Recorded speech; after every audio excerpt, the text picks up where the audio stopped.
Hey, folks, if you enjoyed the last time we did this, go ahead and get yourself a cup of something and get in for another great roundtable discussion of the French army during World War One.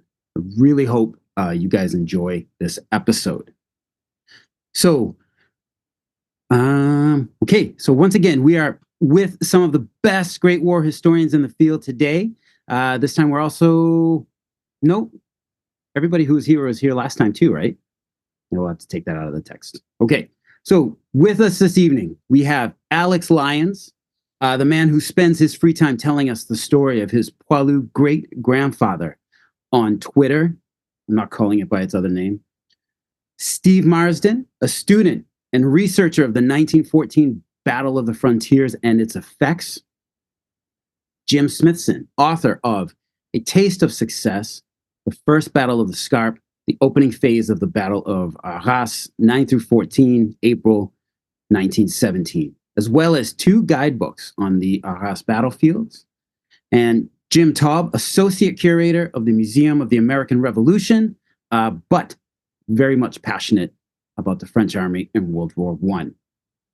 Again, these episodes are the brainchild of Alex Lyons, who was on the podcast way back in the day to discuss the experiences of his great-grandfather, again, who was a French participant in the war. So we have an awesome group here, as always, one full of enthusiasm for the subject matter. And you have to forgive me for anything that happens technically. It's my fault. I already started with a bad Zoom link, so but everything else is working out well.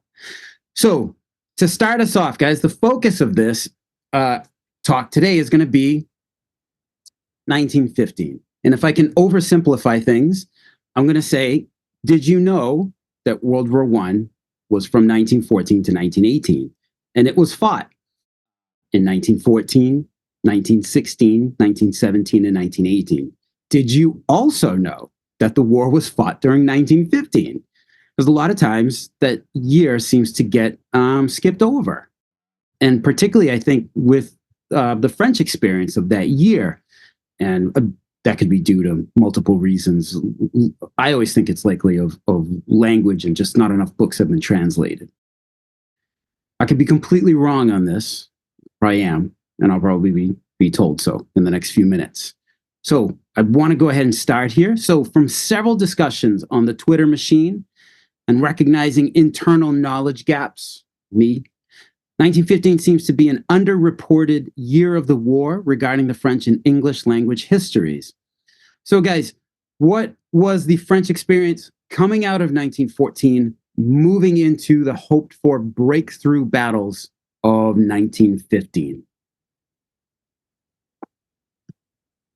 I mean, I'll start from my kind of view, and I'd boil it down to three words. I'd call it carnage, optimism, and learning is the way I'd look at it. Ironically, it also spells out the word col, which in French means a mountain pass, which any of you who know 1915, a lot of it was battles for observation points. So in a way, blends nicely into what we're talking about. Nice job. But the carnage side, well, 1914, there's no other way to kind of put it. Carnage, 310,000 French dead. 1915 would very quickly become the same over a 12-month period, where they'd end up with around, I think it was around 360,000 deaths. So you got the carnage. The optimism there is ultimately because, let's say that in 1914 they didn't lose the war. So there's optimism there. However, that optimism, I always like to look at it, it gets dashed very quickly. You've got the Hill 132 debacle between the 8th and the 10th of January, which is terrible timing. There's no other way of putting it. The French politicians have just come back from Bordeaux, and you have this debacle that unfolds. When I say it's a debacle, it's because the French are attacking. This is near to Soissons. They attack, capture Hill 132, but they very quickly get counterattacked by the Germans and then get re-pushed back to where they were, and actually then get even pushed back further back. So much so that the French end up with, I think, is around 5,000 odd. Sorry, the Germans, have about 5,000. They made 5,000 prisoners. The French end up with like 12,000 casualties. It's a massive debacle. General Berthelot gets sacked pretty much. He's made a scapegoat by politicians. So you can see that there's optimism. However, it very quickly fades. And of course, there is learning. There's a lot of learning that's happened in 1914 as well. Your generals, your Foch, your Fayos, your Pétain, your Mestre, your Nivelles, they've all learned a huge amount. But what they have learned is also around the new weapons that are required, new equipment that's required, resources, infrastructure, etc. And all of that we'll mention as we go throughout this podcast. Awesome. Just picking up on the optimism that Alex just said there. The optimism is demonstrated by the facts of how Joffre approaches the start of 1915. And he starts 15 in the way he's going to go on. And I think at this point, Steve reminded us that you've got to put 15 into a context. That from the outset, Joffre realised he was fighting more than just a war on the Western Front, because he had allies in the East. And the Russians he had to work with as a partner. And all the way through our discussion for the next hour or so on what happens in 15, every now and then it'll be we need to go back to what's happening in the East is forcing some of this decision making that's going on in the West. But to start off with, it's optimism that dominates in the way that Alex said. I mean, not only because he's sorting out attacks in different parts of the line, but even on a major offensive point of view, he's still looking at, and he looks at one particular pair of offensives all the way through 15. And it starts actually in the last few days of 14, going into 15. So the year starts with his optimism that he is going to break through. There is still this idea that the war is going to be won. And it's going to be won, and it's a lot to do with how the front was when it stabilised. And it's because of what's called the Noyon salient. And that's because it points towards Paris. It's not a massive salient, it's not a very clear one in the map, but there is a salient there. And if you attack from the northern areas towards the east, and that's from Artois, that's north of Arras area, towards the east, and if you attack in the south, in more of a northerly direction, from the Champagne area, you are attacking the back of that salient. And that's in Joffre's mind almost all the time. Not just his, but all the planners as well. And that begins at the end of December and goes into January, because he's already then attacking in Artois. The first Battle of Artois goes into 1914, and he's also attacking the Champagne. And so that optimism is, we're going to do that. So the 15 starts with that as a major theme, that he is optimistic. He's a very optimistic general. All the way through the rest of the talk we're going to do now, you will think, oh, he's having another go. Well, that's very optimistic, because he is optimistic.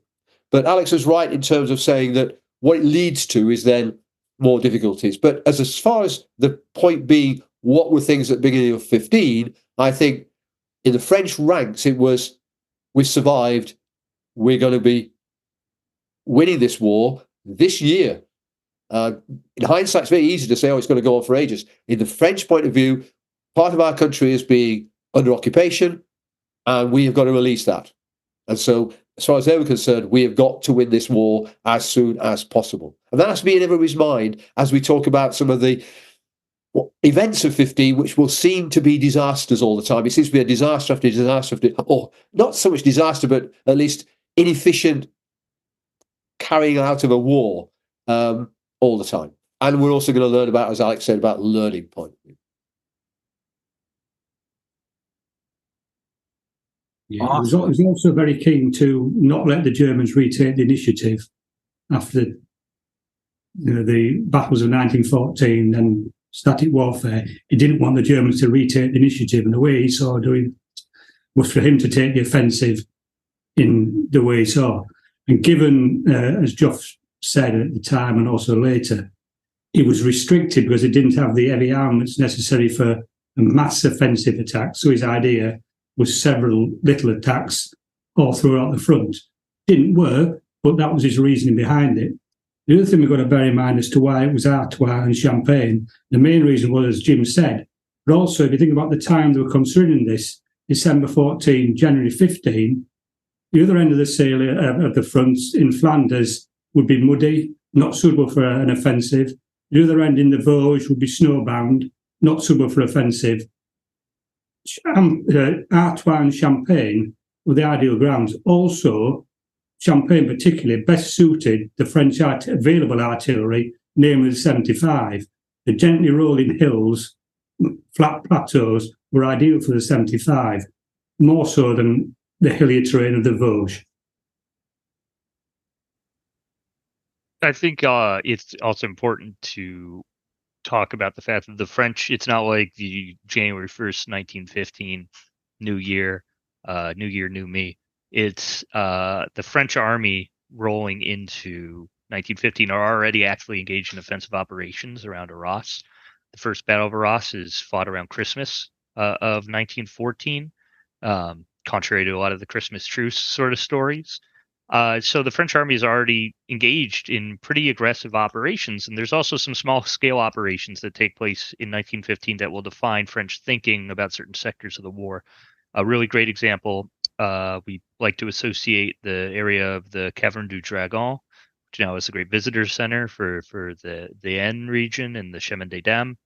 There's a massive German assault that takes place there January 25th of 1915, and the 18th Infantry Regiment, one of the famed regiments of the French armies, pretty heavily overrun. And while that's a small scale operation in the grand scale of the Western Front, that's something that's also going to shape French opinion of where to assault, what factors take place, and a lot of the highlights, a lot of the hot sectors that the French are going to focus on again this year were ones that had been bitterly contested in 1914.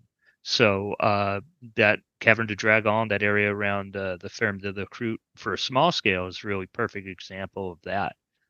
They're also going to be looking globally. This is a global war, and I think we'll be talking about this generally, but just like there's battles being fought in the trenches on the Western Front, they're going into 1915 fighting, if not arguing, with their various allies, particularly the British Empire, but also more minor allies in the East, trying to win the fight to bring in allies such as Romania into the war, trying to win over the British towards the French goals of the war, and which is something I think we'll be talking about a bit later. So it's not only looking at combat, it is looking at the idea of the political and diplomatic fight.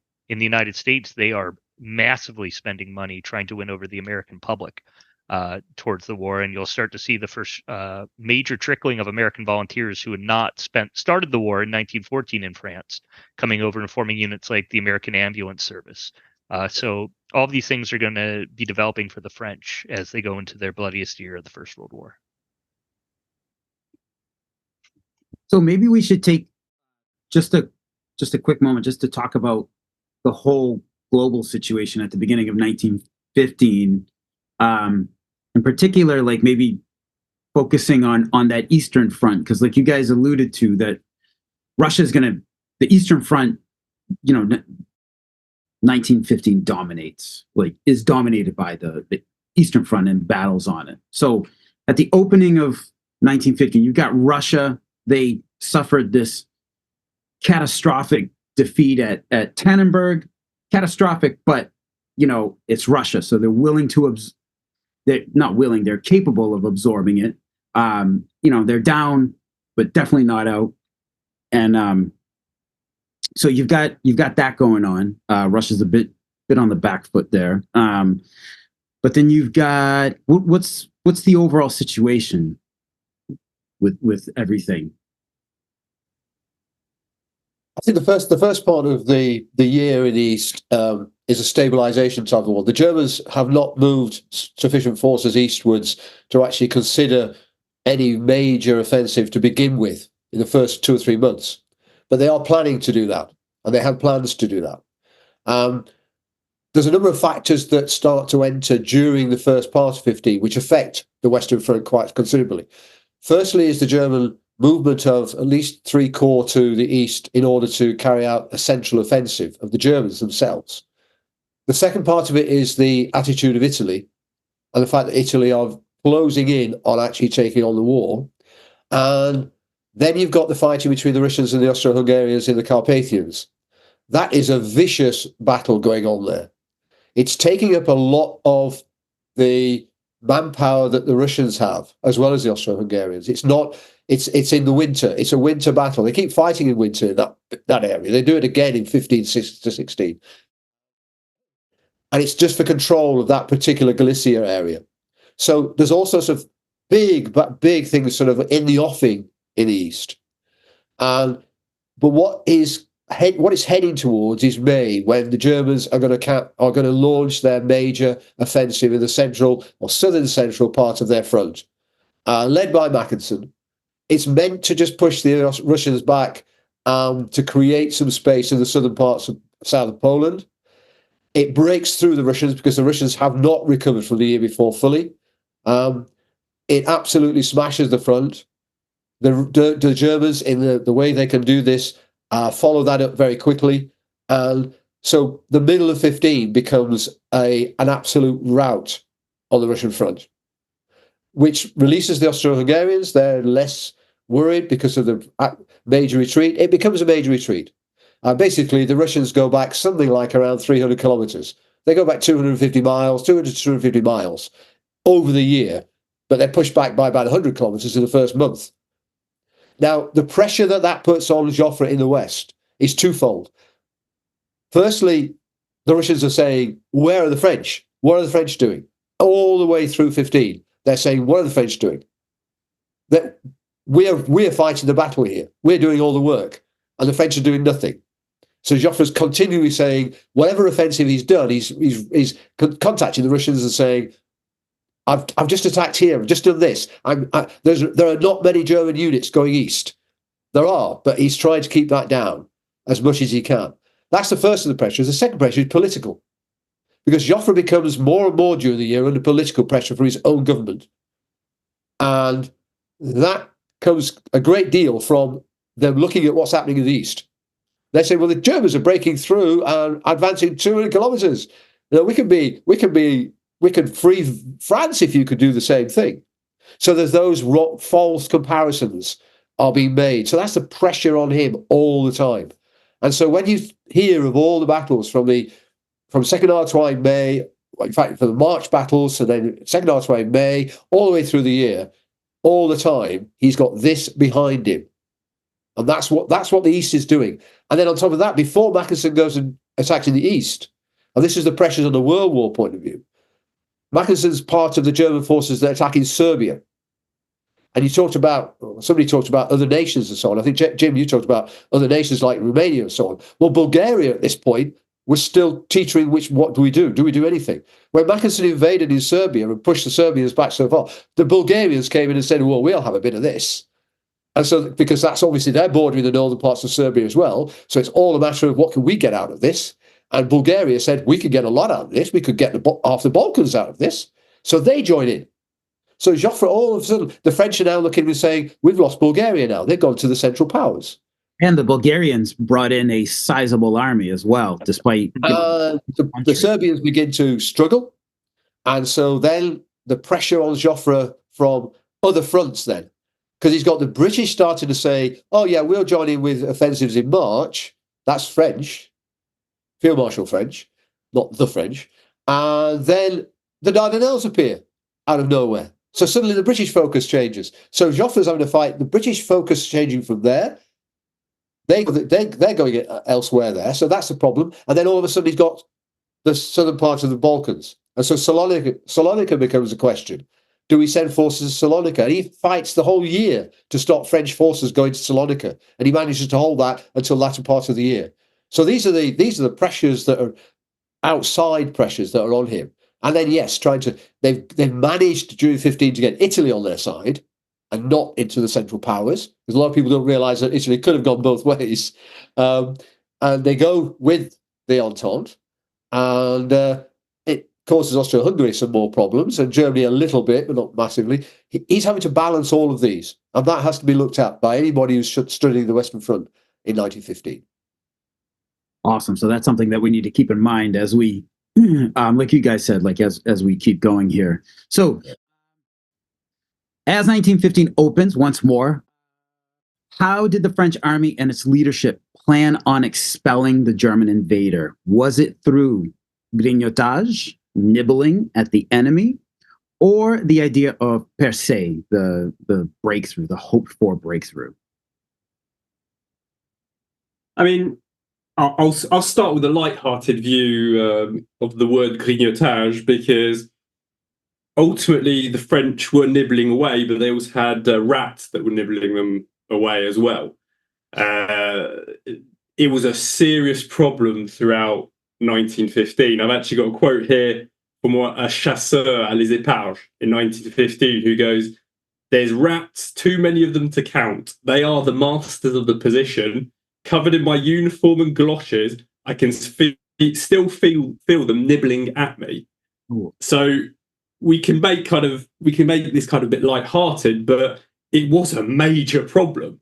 So much so that GQG started setting up rat hunts and also giving rewards for people who were going off killing rats. As an example, in the 315, where you've got Sergeant Dujardin, I've got a photo of him with 52 rats that he killed. So again, it's going off the point, but that was also one of the things that became a preoccupation for a lot of people. But back to the more serious point of nibbling, we just kind of alluded to a lot of it there. From Joff's point of view, he needs to pin down the enemy. Right. He's trying to pin it down because ultimately he doesn't want, as Jim says, he's trying to stop those forces moving to the east. The more he can pin them down, the less pressure that's putting on Russia. The one thing I would also point out, because people are probably listening to this going, why has he got an obsession with Russia? Well, Joff is obsessed with Russia because he's actually grateful for how quickly they actually mobilized back in 14, because they mobilized quicker than expected, etc. And Joff's always got in the back of his mind trying to repay what they did back in 14. So ultimately, where the French army's at as well, they're trying to also piece together how this war needs to be fought. Well, let's be honest, they're well ahead of all their other allies. They're mainly because they've just had far more experience. And actually, Goya, I think, sums it up quite well with how he summarizes the French army in early 15. He goes that pre-offensive preparation of terrain was now good. I would put to a point next to that phrase. And then they go, where they still lacked, they needed to learn how to conduct operations. And ultimately, if you then go and look at something like Second Champagne, that describes pretty much Second Champagne in 2 lines. That yes, the preparation was not too bad in some areas, but then operationally, yeah, they did have problems, i.e. they thought they had a breakthrough. They didn't really have a breakthrough. Could they then follow up? They couldn't, because they didn't have the resources in the right place. And the same in regards to the preparation of terrain. They had issues still very much there. Heavy artillery, they didn't have enough heavy artillery available to them. And we'll also see when you hit Second Champagne, it's the one time throughout the whole of the war for the French where they really do run out of munitions at that point. There's a great graph that Steve shared on Twitter recently, which actually literally shows that point, where on the graph it just shows 25th to the 30th of September, the amount of munitions that are left is very, very small. It's a dwindling amount.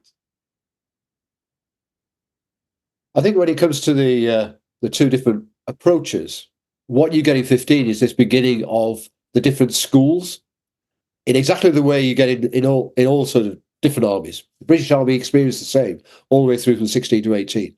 And the idea of nibbling away, the idea of what, just to explain to people who don't really understand what we're saying there, is not actually attempting a breakthrough every time, but taking the first few trenches, digging in, keeping that one, bringing up the artillery, but again, a week or 2 weeks later, then trying to take the next lot, trying to take that sort of thing. And the British tended to give the phrase bite and hold to it. Any people who know the British side of it, they put that phrase onto it later in the war. But there's a school of people who are beginning to feel that that's the way forward. Pétain is one of them. but Foch is with him. Foch is often seen as being the man who's always wanting to attack and attack and attack. But he is realizing that attack and attack and attack has to be done in certain ways. So Foch and Pétain are on one side, but Joffre's on the other. It doesn't really sit on the other side massively, but he does feel that the breakthrough has still got to be done. And he uses that language all the way through the first half of the war. First half of the year, sorry. And that's a problem for him because he raises expectations. Because every time he's got an offensive, second Artois, and then the major back in the first part of the second Artois is going to be a breakthrough. We're going to break through onto Douai Plain. We're going to be heading for Cambrai. The German rail links are going to be broken. We're going to be pushing the Germans back. They're going to have to go back a long way. He's promising all of this to the politicians, which leaves him in problems later on in the year. But even later on in the year, he's still thinking of those lines, but he doesn't say them often because politically it's not a thing to say. He actually tells his Germans when it comes to Third Artois in September and the Second Champagne, he's actually telling his generals, do not use the words breakthrough to anybody because that will give the wrong impression.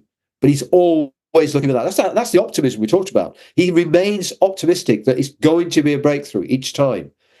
The problem that happens is that Second Artois actually reinforces that view because on May the 9th, they almost take Vimy Ridge and hold it, and they almost break through the German lines. They don't, for all sorts of reasons he then puts forward, lots of it to do with reserves, but also to do with flanks as well. But he sees that as an example. He uses it with the politicians. He says, look at Vimy, look at Second Artois. We almost broke through there with a little bit more artillery, a little bit more forces, a little bit more this, that, and the other. We would have broken through and we would have won. What he forgets in the later offensives is that the Germans have also seen that, and that they are, because that's the other thing we have to think about all the time now through 15.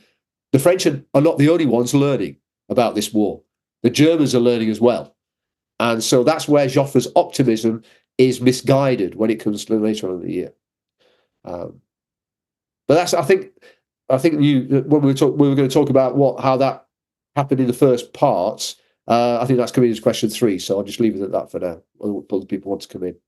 Sure. Steve, I know you had some remarks you wanted to. Yeah, just a caveat to what Goya was saying about the pre-operation preparation being pretty good at the start. They learned that. The caveat upon that, with the limitation of the artillery they had available, because the 75, which was the principal cannon, wasn't ideal for the purpose. Even if they did move forward, the 75 had a limited range, so they had to wait for the guns to be moved up before they could advance even further. And it wasn't a weapon to destroy fixed fortifications. You could fire HE, you could fire shrapnel, but it wasn't going to, because of its trajectory, it was very difficult for it to do significant damage to German fortifications at the time. So, yes, they did think they'd fired a lot of shots, and the rate of the barrage was perhaps thought to be adequate, but the actual damage inflicted on the German lines was perhaps less than the French thought. Something will come home and we'll talk about later, such as Aubry, which Alex has all the information on. The French corps commanders thought the damage had been done, similar to British at the Somme, but in reality, as soon as the troops advanced, the machine guns were still there in most cases. Right. All right. So yeah, let's go ahead. Let's move into 3, guys. So how well did the French army perform in the early battles of 1915? And we spoke about this earlier. My second question here was, why such a focus on Artois and Champagne as battlefields? So for that, for the folks listening, if you look at a map of the Western Front at the end of 1914, as Jim Smithson said, it was the great Noyon salient, the big bulge in the line aimed at Paris. And by attacking into Artois and into Champagne, the hope was to pinch that giant salient off. But so, guys, those early battles, how did it go for the French army? I think when very early battles of the year, which were in Artois and Champagne, that is in the January, March, they didn't go particularly well at all. They were being fought really without sufficient artillery or ammunition at the time, but more than anything, artillery. And it was seen quite quickly, and Joffre saw quite quickly that although he felt he had to do keep those early offensives going, and also then elsewhere as well, because he actually does attack in the Vosges even during winter, even though it's very wintry down there, and lots of other places as well. His main focus then becomes a spring offensive of some form, and that's where he's wanting the British to join in. That's where you get the complication for any British listeners, that you have Neuve-Chapelle in March, which seems to get in the way of what's going on. That was Field Marshal French trying to say we can attack, because he's under pressure to attack with the French. And Joffre wants them to attack fully, but French says he can't until they get reinforcements from the UK. But those reinforcements don't come to France, they go to Gallipoli. He gets second-rate division into France instead of the top-rate regular division that goes to Gallipoli. So French then says, I cannot attack that early, or particularly early. But he does promise to attack along with the French in May. So by May, there's been delay, but then by May, the French are willing to attack. And French, as the British ally, agrees to attack with him, which is where you get the Aubers-Ridge battle for that. They're connected. So for people watching who know the battles, the English battles, the Aubers-Ridge battles of 9th of May are connected with 2nd Artois, which is 9th of May beginning. The first day of the 9th of May is, I think, a spectacular day in some areas and a very unspectacular day in others. The French army have learnt a lot. In this battle already, they are using a very primitive type of rolling barrage. It's not working as well as it's going to do, because that needs a lot of artillery skills that develop. This idea of advancing 100 metres every few minutes or something isn't there yet, but they're not hitting the front line, and then when the whistle goes for all the troops to come out of the front line, it's not then retiring about 300, 500 metres or so further back. It's starting to move forward with the troops. The message is to support the troops in their attack. Listeners have to be aware that is absolutely brand new, because the artillery was not from behind, was not to do. It was to go with the troops forward, not to keep supporting them from the rear. So that was a little bit of a change for them. So that's happening, and it functions in Pétain's corps, which is a central corps, and that pushes the Moroccan troops and 77th Division, that's Barbeau's division, it pushes them onto Vimy Ridge. So they are almost there. There are troops on Vimy Ridge. They actually go down into the village Givenchy on the other side. They're there for about 4 hours until 3 or 4 o'clock in the afternoon, but without any extra support. So they have advanced. If you're there, as I was there last week on a reconnaissance for a trip, if you look from Notre-Dame-de-Lorette, from the observation there, you can see the lines of the French, and then Vimy Ridge, where they were on the right, Vimy Ridge, it's 4 kilometres. It's a long way in Great War terms at this particular point in time. So it's a massive advance, and there is not a lot behind Vimy Ridge. The Germans do not have a second line, a fully fortified second line at this stage. They are in desperate trouble, but they survive because the French haven't managed how to have their reserves in the right place at the right time. And a lot of it's to do with the fear of German artillery. They fear the German artillery coming down on their reserves as they move up, so they keep them too far back.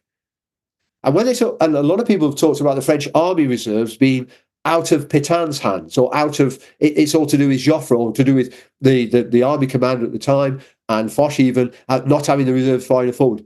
The Moroccan division reserves themselves are too far back. So even the divisional commander has had his reserves too far back. There are 2 regiments of infantry within the Moroccan division that do not get up onto Vimy Ridge in time. So they're all too far back. But also the division on the left-hand flank and the right-hand flank of these 2 that have gone up onto Vimy Ridge, they fail. 70th Division do not take Carnacy. And the divisions on top of the Notre-Dame only make very partial progress. So 77th Division, which is up above Chauchat on the ridge, have a totally open left-hand flank, and the Moroccans around Neuville-Saint-Var have a totally open right flank. So that hasn't worked because the other divisions, many of them have not adhered to some of the rules, some of the ideas that have come forward over winter. The idea of using artillery in a certain way, the idea of how to formulate the attack. Because as happens all the way through the war, you get many divisional commanders who simply say, "Oh, I'm not doing it that way. I know how to do this. I know better." There's a bit of an "I know better," and it fails on both flanks. So yes, they've learned a lot, and yes, it's successful at that point to a limited level. But unfortunately for them at the end, it doesn't mean a strategic victory because they don't actually take the ridge. Because taking the ridge, actually, Foch is insistent on Artois being a good place to fight all the way through the year. Because he sees that if you take the ridge, the Germans can't just fall back a couple of miles. They have to fall back 5 or 6 miles. They have to go right back because the ridge is so dominant in the east. Anyone who's been there knows that the dominant feature is looking east. It's a gentle slope on the west, but it's a sharp slope on the east, and it dominates the Douar plain. And the Germans would have had to have withdrawn a long way, and they didn't have a second line as they did in 1917. It happened in 17. The Canadians knocked them off the ridge. They retired to their second line. They hadn't got a second line then, so it would have opened all sorts of things up in 1915. So they did very well at the beginning, and so the first battles showed that they'd learned, but showed they still had a long way to go. And picking up on what Alex said, it showed the lack of, and Steve, it showed the lack of the heavy artillery that they needed to keep that success going, and also to close down the German artillery. That wasn't there yet. It was part of that process of learning, and they got so far. I hope people want to come in on extra bits on that. Waffled on long enough. No, that was brilliant. Thank you. Yeah, I'll come in very quickly and to bring out a few things that I think everyone should consider when looking at the French army of 1915, as well as all of these armies. I know this has been extensively written about when talking about the British army, but the economic thought process that goes into each decision Joffre and commanders downward make, specifically regarding things like munitions. So the lack of artillery, in the case of the British, they have, the famous shell crisis. But for the French, it is not only a shell crisis, it's also a crisis of just not having enough or the correct type of artillery. So all of these offensives in the first half of the year are thought out, particularly the one that Jim just talked about, are thought of in regards to what artillery support can be provided and where. I won't get into detail on this, but just as a brief primer for folks thinking about the types of artillery the French are trying to use, bringing guns from the late 19th century back out into service and converting them for use, like the 90 millimeter de Bagne pieces, which look like something out of the Franco-Prussian War, because they are something out of the Franco-Prussian War, being brought out because they don't have that indirect fire capability. And they don't have the shells for them. All these 75 millimeter guns that they've created before the war, that they're still planning on using to pulverize German defenses before they go over the top, either don't have enough shells to keep them fed for a very long time through the battle, and B, cannon barrels wear down. And barrel wear is a serious issue, particularly at the Second Battle of Artois. And in later offensive, that is something that the French really have to pay attention to. I highly suggest anybody read Jonathan Krause's book on the French army at Second Artois, not just because he's a fellow American historian of the French army, but it's something that really gets into all of these details, and I think it's a great highlight on the French in the first half of this year. I'd also add there, you talk about the munitions side, there's also an issue with the quality of the munitions as well. I know in Second Champagne, there was a lot of issues around the munitions, and because of the poor quality of some of the munitions, it was actually exploding barrels. That also was an issue throughout 15. They had to ramp up production, and because of that, quality did take a hit. on the munition side as well. Yeah, and just adding to what Jane was saying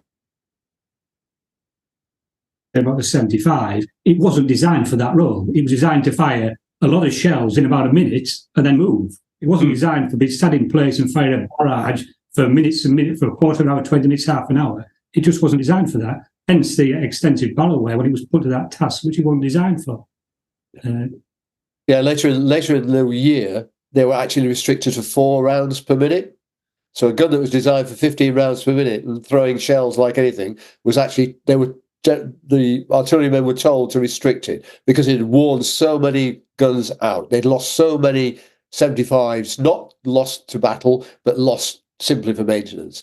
And Jim, you can probably explain it better than I can. They actually, a lot of the heavy guns had no recoil either, did they? They were the old fortress guns that they didn't recoil. And that's a factor that slowed them down. So they couldn't fire very fast at all because the gun basically would just leap backwards about 20 yards every time it fired. Is that right, Jim? Yeah. I think you definitely see quite a bit of that. The big great thing about the 75 is the first recoilless piece. And everything after that goes off of that technology. So, you see an absolute just misunderstanding, which you can sense based on the Franco-Prussian War, that the French do expect this conflict isn't going to last that long. By the time you hit the spring of 1915, you don't have the shells, let alone the manpower. I know Alex will be talking a little bit about the uniforms, which is a particular interest of mine as well. So, yeah, a lot of the French army in 1915 is using equipment that is older than the equipment they were using in 1914. Wow. The idea of those older cannons shooting, recoiling back, like that must take some time to get used to. I know like soldiers would be used to it, but man. You talk about older cannons, but even if you look at the mortar situation as well, they were wheeling out mortars which were from Louis Philippe in certain sectors. So that also gives you an idea where they were at outside of just the, let's call it the medium heavy artillery. On the mortar side, they're having to deal with mortars which date back to like 1840. But on the other side, they're already developing a trench mortar. So this is the other side of the coin away from a learning point of view. They suffer from the German Minenwerfer. Basically, it's basically just throwing a Werfer is to throw. So it's basically just like a mortar. They're mortars, they're trench mortars. And they suffer very badly from those, the French, during 15, early parts of 15, because the Germans already got them. For whatever reason they had them, I have no idea, but they already had them. The French are quite quick in developing we can have that as well. And yes, they use old things to start off with. But I think it's what we've seen as 15 as this year where the French are actually seeing what do we need to do to win this? And that's one of the things that a minor element of having mortars. And also Joffre puts into play the big program of heavy artillery in 15, of bringing the long and short 155s, which eventually become the mainstay heavy artillery of both the French and American armies, because they basically provide that for the American army as well. He puts that into place because those sort of guns don't come out of nowhere and they're not produced in a few months. They have to be designed, they have to be put together. Yeah, sorry, Steve, go on. That's the key point you make. I know it's wartime and things work at a faster pace, but if you look at defence procurement these days, there's a war in Ukraine. The Western world can't ramp up its production sufficiently to meet Ukraine. We're not being shelled or not under fire. We haven't lost our iron ore production or our coal production. For France, it must have been horrendous for them to get from specification of knowing what they needed to actually deliver it to front line. The fact they didn't come into play really until end of 16, 17, 18 wasn't really a surprise. It's still pretty damn quick from seeing everything they were against. However, we'll see in some of in a later question, there are certain things they were seriously quick at turning around with the French, and that, as Steve's kind of alluding to there, is even more impressive considering the situation they're in, the territories that they lost, i.e., for example, textile mills, iron ore deposits, etc. There are certain things. it is unbelievable. You could even go how quickly they managed to produce things around, for example, the Adrien helmet, how quickly that goes from an idea being first presented to them being used is quite frankly a great feat of the war. Yeah. So for listeners, again, that's a great point that Steve brought up, is that the French, with all of this going on, you also have to take into consideration that something like a fifth of the country was under occupation, and the Briey iron fields were under German occupation, and the Germans were like, thanks for that. So like a lot of the areas that could have helped France's war effort were in German hands. And now the French are like, we need to make heavy artillery. Great. But, we just lost our major iron ore producing area. So they had all of those other struggles, and the fact that they were able to hold the line and continue fighting, to me is continually impressive. Well, there's also the other small point as well we always forget is with the mobilization in 14, it was just a mass mobilization of men. And the one thing that they realized in early 15 is a lot of these individuals are actually really needed in industry or in agriculture, etc. And you actually have quite a large number of people that get pulled back out of the army to go into critical industries, right, as well, in 15. So it took them a bit of time, but they do realise we need to start restructuring, etc., and working with what we actually have now rather than what we had pre-August 14. When Alex says a big number, you're talking, I think Goya puts it as 500,000. Yeah. It's it is a huge number to go back. Yeah. Wow. Dang. So that's a lot. It's like, and yet through all of this, Joffre remains optimistic. I have to say, this whole conversation is making me look at Joffre differently yet again. All right. So we've got the early battles. Okay, we talked about some of the major battles fought.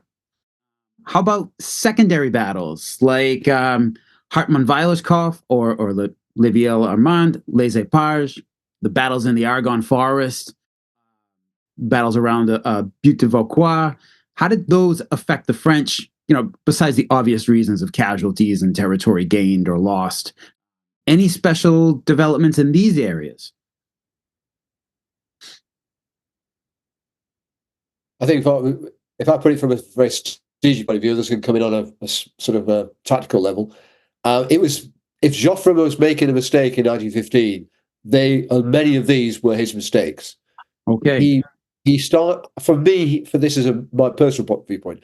I see Joffre seeing for the first half of the year, he sees the way to occupy the Germans is to mount major offensives, whilst at the same time making sure the Germans did not relax on any other fronts by launching a number of different offensives elsewhere.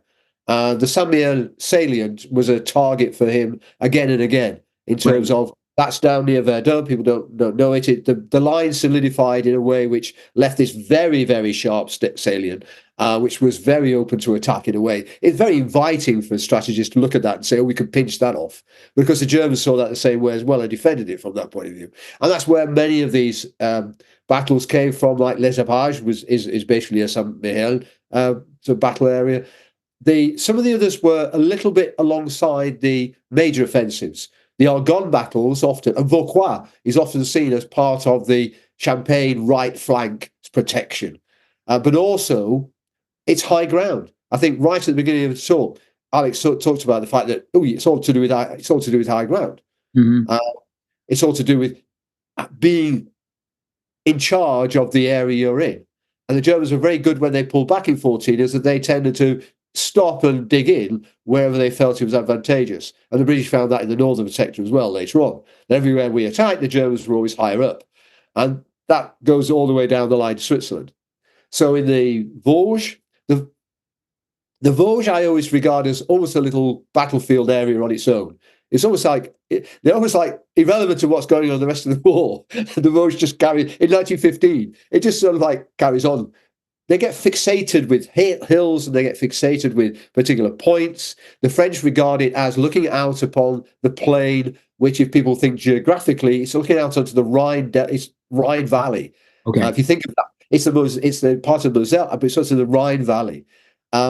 It's a way into Germany, but not one that's very useful from a strategic point of view, because even if you got down into the valley, all your supply lines go over the Vosges. If you've ever been there, you do not want your supply lines going over those mountains. So it's not that easy to say, yes, if we put some pressure there, we will win a strategic war by taking Colmar, Mulhouse, and then out into Germany. It's not a route into Germany, put it that way. Right. So all of these have these little niggly ideas from Joffre. But he sees in June, July, that was not the right way to do it. He actually reports back to the politicians that I've been doing this to keep the Germans, that in fact he could do it more easily with less casualties. I think he's starting to see the casualty rate in France, his army, through 15. But he's also got pressures of men and materials and so on elsewhere because of other fronts. And he starts to think, I've really got to cut down on these extraneous, in a way, battles. So they tend to dwindle out as the year goes on. And you find the French do not, yes, but that's not to say they don't keep happening, but they're not as heavy and they're not as sort of heavily in casualty terms as they are in 1915 and any other year. For me, I don't know if people want to come in on that. Anyone else? You guys want to add anything to it? I'm going to add something very quickly, and I apologize if my doorbell rings while I'm saying it.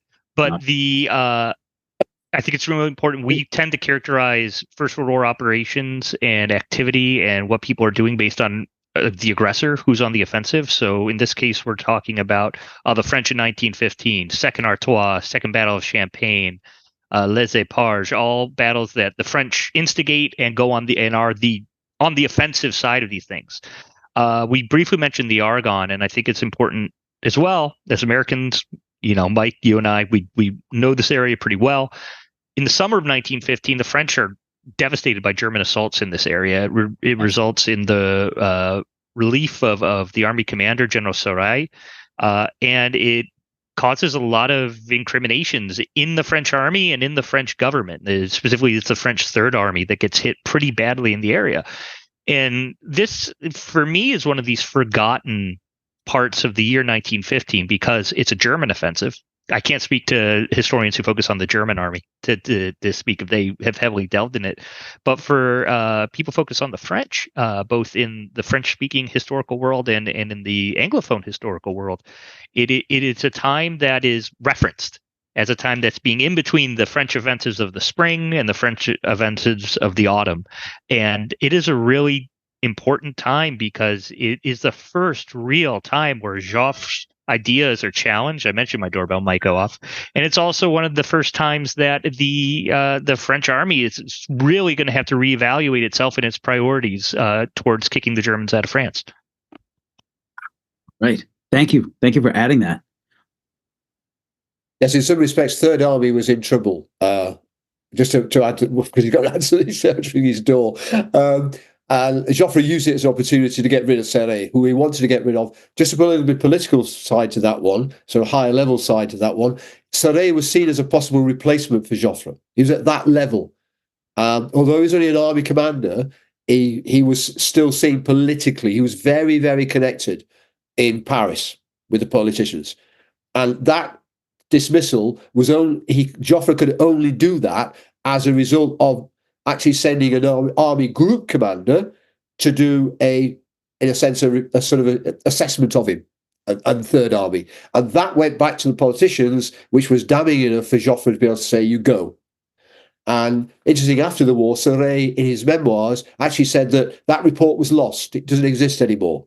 Of course it did, and Joffre was very quick in his memoirs, because Joffre was very clever in doing his memoirs after Serre's, in saying, they do exist, I've got them, and this is what it says. So he basically was destroying Scarpe there, who eventually ends up in Salonika and so on and so forth. And still, he's still a political animal.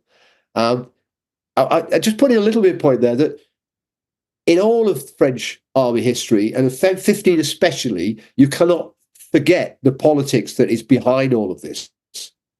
Because France is a republic, but not a strong republic. It's a republic that is very, very aware that it could lose its republic nature. There could be a revolt. There could be a coup. At one point, Scarpe is actually accusing, and this is where Scarpe comes in, accuses Joffre and Foch of planning a coup to take over the government. It's at that sort of level.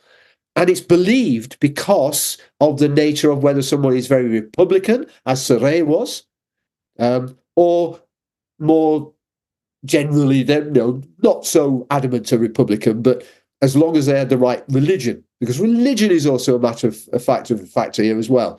And leadership is often to do with who you were and who you were politically. So that has to be kept in mind as well. It's less effective in 15 as it is in 17 and 18 especially. Religion really comes into 17. But 15, it's still having that effect in things like Scarpe. But Third Army was, and even afterwards, Third Army did not perform very well at Second Champagne. And it was thought that was because it was still badly led. It had got into a bad sort of state under Scarpe as an army. So look, there's also an unevenness in the French army as well. You have got, as you have in any army, you have your, I hate to use the word elite, but you have your better functioning units who have better staff officers, they're better led, and you have your weaker ones. It's not to do with the men, it's to do with how they're led and how they're commanded. Right. But that was just adding on to what Jim was talking about there. I think an important point as well to add is, as you say, the politics is a theme, because ultimately you've got to remember in 14, Joffre pretty much had a free reign. Right. Why did he have a free reign? Well, the politicians had run away. They were in Bordeaux. They were no longer in Paris. They only came back to Paris in early January. And if you look across 15, throughout 15, Joffre his power starts to wane. Let's say, as they'd say in French, his star is on the wane. And that is very clearly also a synergy between the politicians coming back, because the politicians then start getting so much more involved in everything that's going on. I'll talk about it later in regards to the fusillés pour l'exemple, etc. But if the politicians hadn't been around in 15, those numbers could have been huge. But the politicians were there very much reining back Joffre. And ultimately, he ends up, Second Champagne is a real problem for Joffre, because that's really the nail in the coffin. He's just very lucky that Verdun turns up in 16, and it's not exactly a great time to make any changes at that point. So, I mean, let's be honest, when you look at Second Champagne, I think the casualties I looked at recently, just over the period of Second Champagne, so let's call it the 25th of September to, let's call it the 14th of October. That's officially when they kind of said you bookend it, but the reality is by the 2nd of November, of October, it was pretty much over. That's 143,000 casualties. Wow. Huge. Yeah. However, just remember that the British Army sustained 60,000 casualties in one day the following year. I think there's a perspective to French casualties. Yeah, I think you've also got to bear in mind that sadly in 1915, the French still had a lot of men. They just didn't have the guns. So it's the men that were expendable and not the guns, sadly. But yeah, you're right there. On the political side, again, this is for listeners who maybe don't think that politicians and an army tend to be very separate, and that the politicians rely on how they rely on getting information. In the French Republic at this time, you would have people who are actually parliamentarians fighting, but not in the way that they might have done on the British side, where they would leave Parliament, leave the government, and go and fight in the army, and join the army and fight. They would literally be both. They would fight as a reservist in the war, and then return to Parliament. So you have people coming back into Parliament who have actually literally being involved in the war. And in April of 15, I'm not quite sure how it's pronounced in French, but it's Abel Ferry in English. Abel Ferry, probably, if you want to take in French. He was in fairly high up in Second Corps, and he goes back to Paris in April 15 and talks about what he's experienced in the last 2 or 3 months. So the French politicians are getting these people coming in and saying, "Oh, we were thrown at the wire, and there was no artillery, and it will have been a horrendous picture." And they're hearing all sorts of things. People are it's a very political animal. Joffre may have been the supreme commander, but he was, but politician-wise, they knew what was going on. He couldn't hide much from them. And I think I'll probably talk about later on about, in terms of when it comes to morale and discipline and so on, that they are fully involved in that because of this close connection.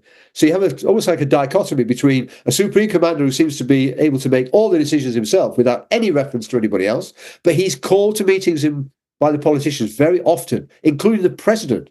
Poincaré will sit in the meetings with Joffre and his army group commanders, Foch, de Ré, and hear what's going on and put their points of view. It's at that sort of that's connection between them. So it's a really important one. It's really important. There'll be no surprise to anybody that Joffre detested politicians. I think all military do, don't they? Right. Yeah. Have we met a military man yet, especially in the Great War, who's a real fan of politicians? I'll pass you an example. Robert Nivelle. He loved politicians. Not in May 1917, he didn't. No, but he did beforehand. Not too sure about that. I don't think he loved them. He just didn't know. I wouldn't go as far as loved them, but he was one of those who was more on the side of liking to had more of an inkling towards the political world than a Joffre who was complete polar opposite. In a podcast in the future, we can have a discussion over that one, Alex. Yeah, I think he was naive politically. He was a massively naive political animal. He couldn't cope. With Nivelle, he thought he was doing the right thing. He thought he was a politician. He was not. Joffre was a far, far better politician. He knew how to handle them. We'll pencil that in for the 1917 episode. Argument. Just picking up one point that Jim said a little bit further about Serret. Although Joffre got rid of him, Serret was about as socialist as you get as an army commander, and the government was socialist. So, although he got rid of him, he's that rivalry that he wasn't going to take his place. He also created a lot of enemies in Parliament from henceforth in, which came home to roost in 16. All right. Thank you for that. So real quick, guys, because we got a couple of really meaty questions here coming up, but I've got one here about the other theaters going on in the rest of the world. So how did events in other theaters affect the French throughout 1915? We have spoken some about the Eastern Front. We can get into that more. Of course, we know the Russians are getting hammered and getting pushed back hundreds of kilometers. Serbia is getting walloped in the Balkans. If you guys want to speak more on those theaters and others as well, just real brief, and then we'll get into the following questions. I think we've in a way earlier on when you talked about Russia and the Eastern Front, I think we've covered what was the major influence from any other theatre at this point. Yes, the Dardanelles were an annoyance, I think, to Joffre and the Western Front more than anything else.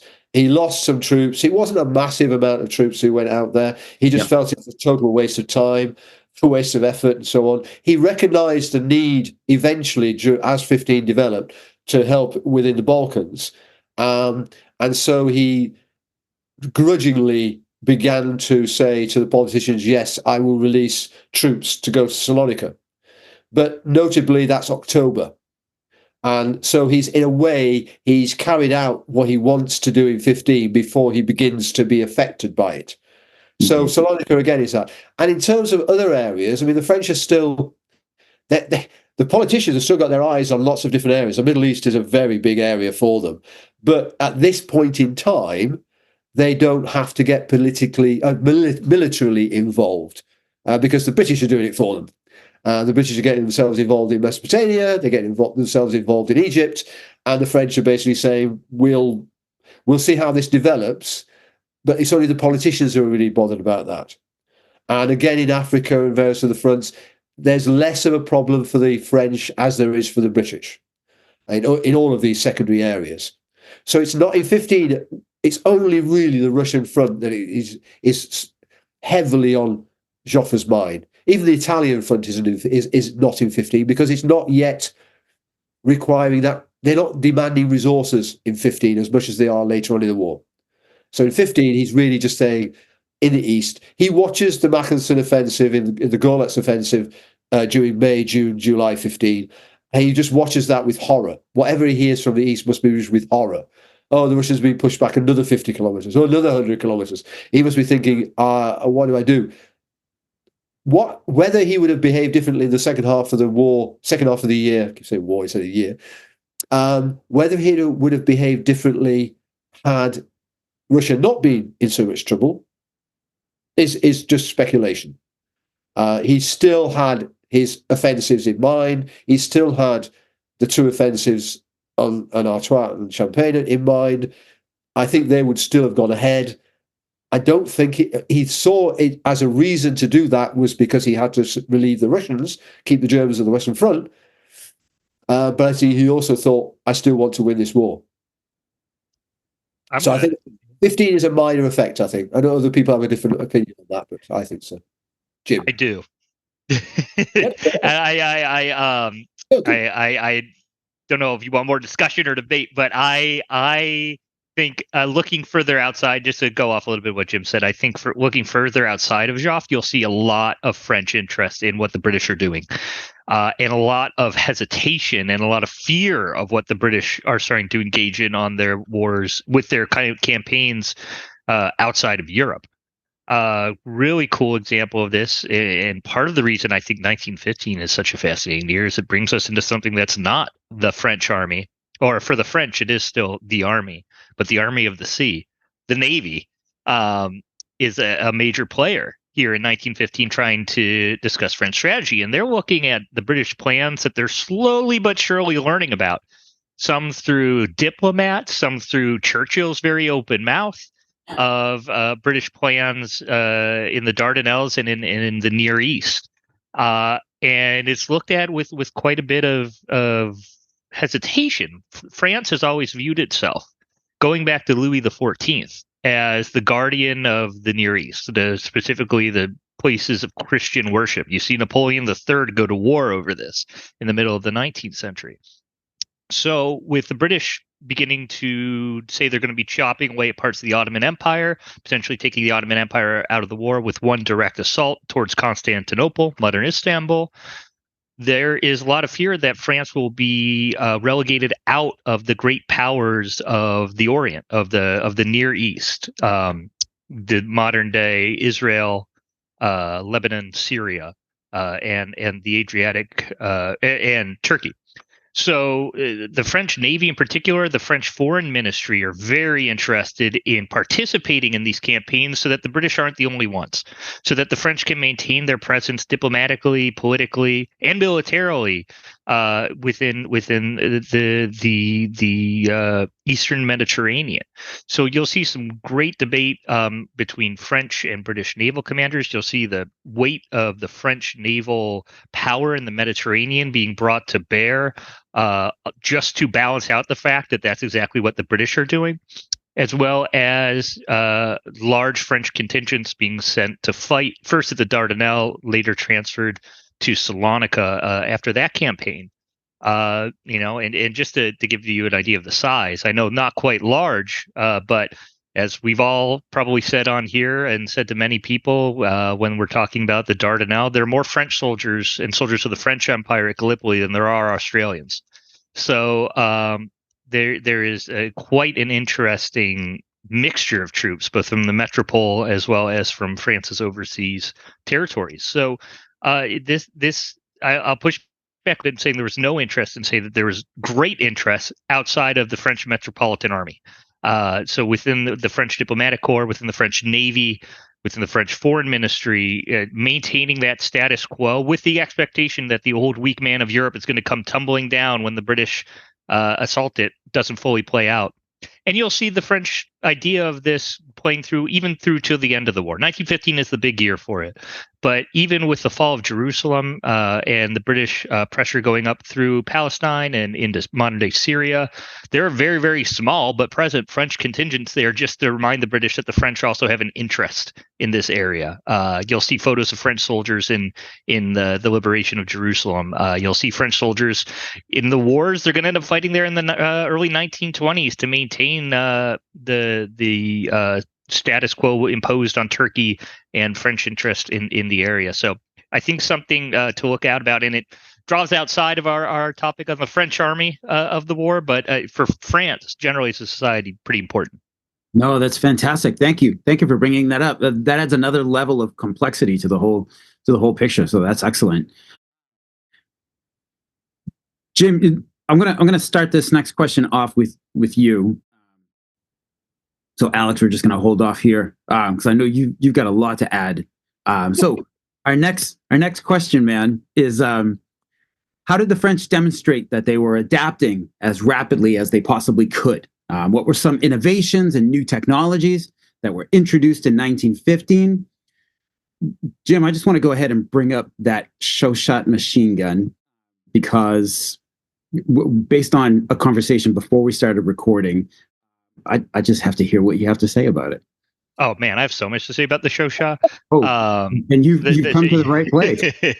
I am a huge fan as a historian and as a historic weapons shooter as well. I'll also admit that of the Chauchat, mainly because of the reputation it gets, and also because of its place in history. The Chauchat is demonstrated by its remembrance by American use during the war. Yep. In most English language histories, because really the only folks from an English speaking country to use the Chauchat are the American Expeditionary Force in the First World War.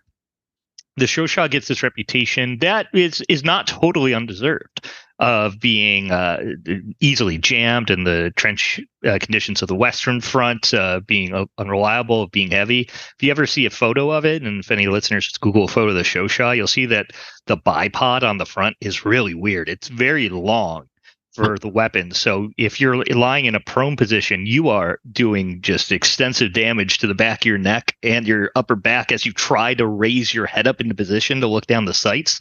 Partly this is because it's designed to only be used with the bipod firing out of a trench was the thought process. So that helps you get over the parapet. I'm going to fight back on a few of those things that the Americans tend to say about the Chauchat, and I'll also say that there are a lot of Americans who like the Chauchat. But it sounds, yeah. If I can, real quick, so the Chauchat gets a bad rap most of the time. Most of the times, it's brought up. It's like, oh, it was a crap weapon. But I do remember I believe he was in the 77th Division. One doughboy said, like, maintained properly, like that thing made a hell of a garden hose is what he said. So please, thank you. No, I think that adds on really well because a lot of these guys, take for example the soldiers of the American 28th Division.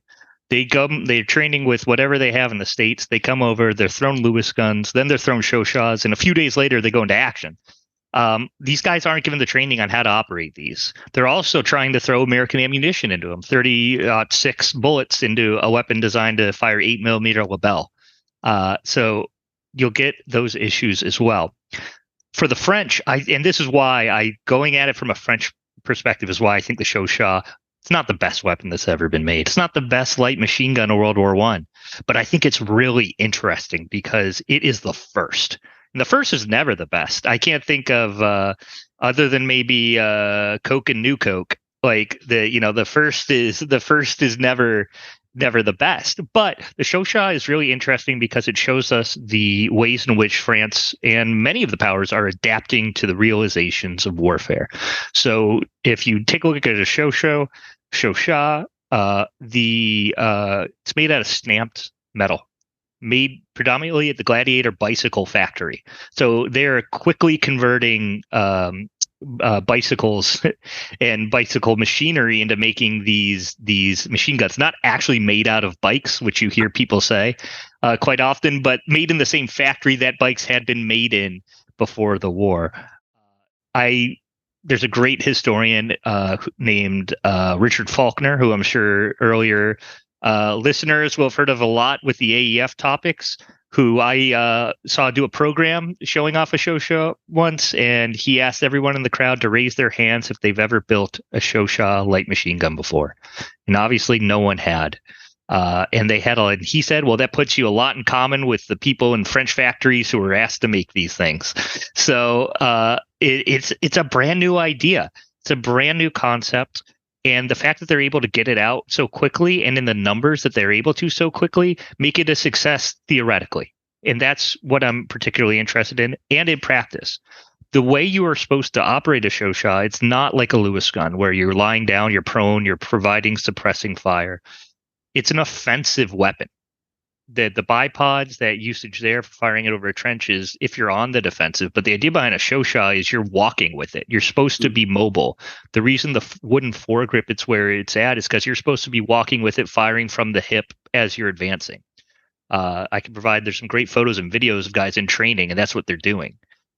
This is meant to be a suppressive weapon for advancing and mobile infantry. So the French are already thinking about movement on the battlefield, again returning to that war of maneuver, while neutralizing German defensive emplacements, enemy defensive emplacements.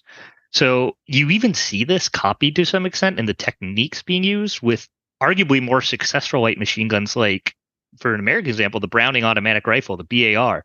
That is not a defensive weapon. That's a weapon that's supposed to be fired on the move as a suppressive weapon. The Chauchat is the father of that. And for that reason, I will massively defend the Chauchat, just because I think people, when they hear World War I and machine gun, they think one thing, and that's not what the Chauchat was designed to do. Awesome. Thank you. I'd love to support that, actually, Jim, from a tactical point of view as well, from a development point of view, because it showed the French actually looking at their infantry tactics during 15, which I think, Steve, you said earlier on, means at the beginning of 16, i.e., which is when a brochure actually comes out about platoon, from a British nomenclature, platoon organisation.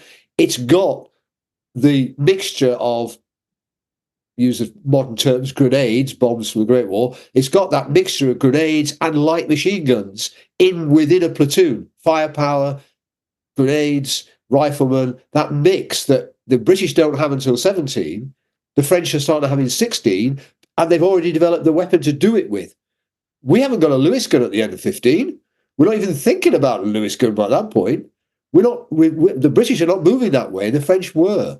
And so, yes, I'm with Jim totally there. It might have been that first go at something, and yeah, it may have its faults and whatever, but it showed a doctrine that was advanced compared to the German army, supposedly the people who were, the better armies and the better soldiers all the way through the wars, according to some, but they were not thinking doctrinally in that sort of way.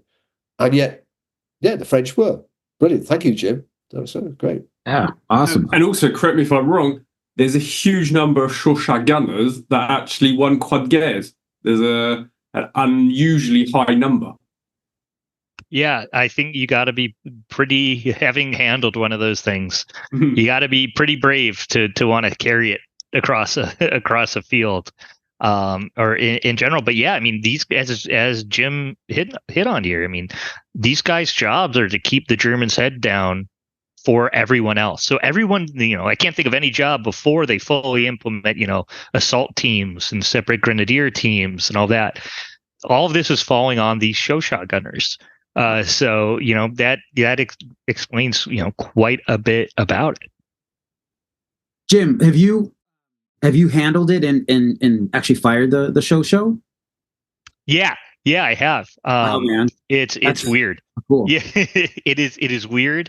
It is almost semi-automatic, but it is. Yeah, it's a really interesting piece. I've also fired it from the hip as it's designed to be fired. Really? And it is. Yeah, it is. It is something that I still haven't mastered, and I can't imagine,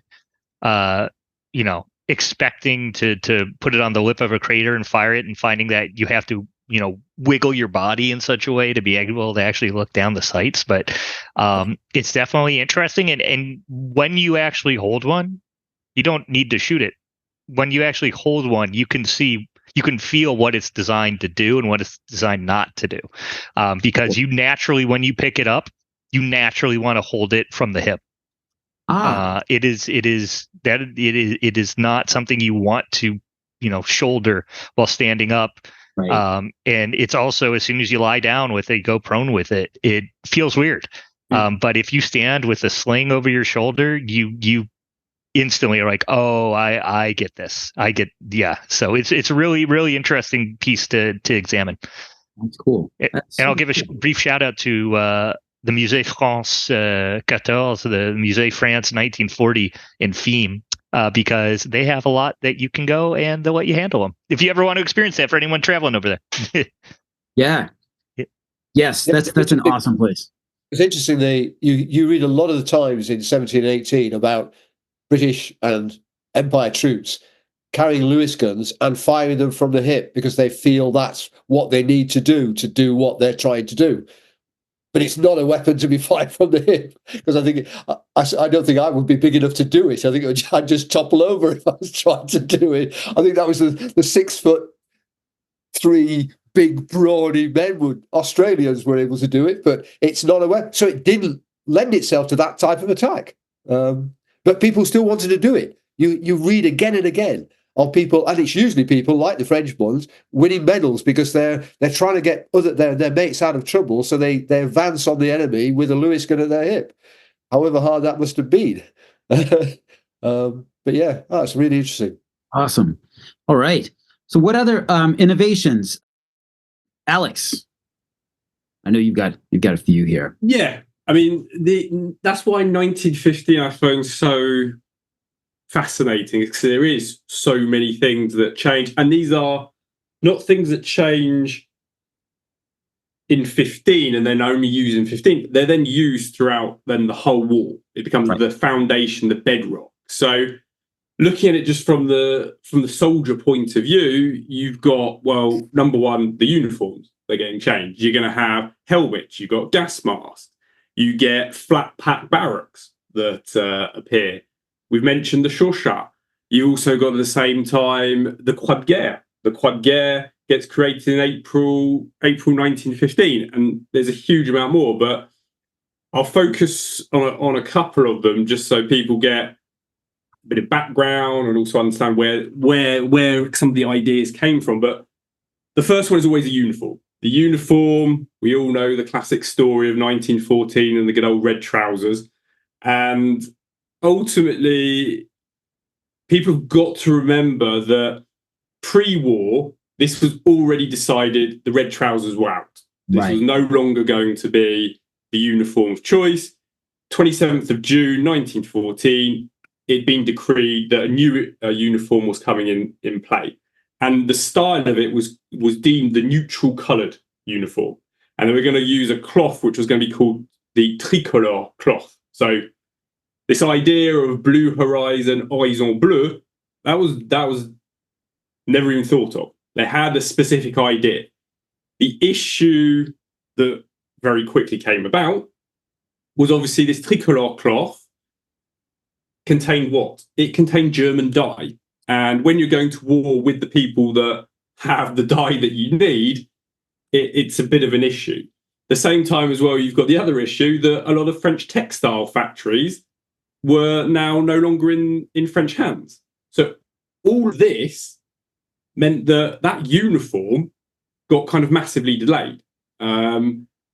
So throughout 14, there was a long process of kind of trying to work out, okay, well, what are we going to do here? The neutral colour very quickly disappeared because they didn't have the German dye. So they started going through different shades of blue. And they had to try and work out what obviously was going to be the right blend that was going to sustain high volume of manufacture, wartime economy, needs to be scalable, etc., etc. So it was actually by November 14 that the new cloth was ready, which they called the light blue. or as we now commonly know, the bleu horizon or horizon blue. So why do I put this into 1915? Well, I do because ultimately the uniforms were only getting delivered and the production only really got ramped up from December 1914. So between December 14 and February 15, there's about 600,000 uniforms that get produced during that period.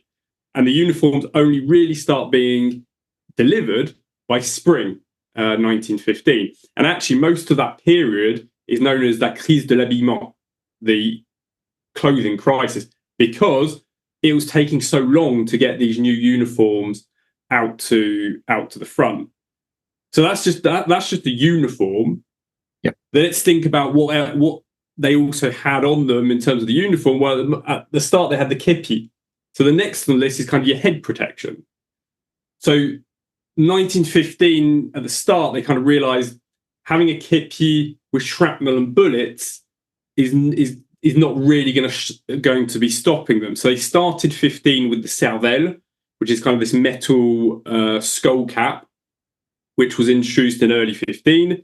And that was created by a certain Louis Auguste Adrien, a name that some people may well know.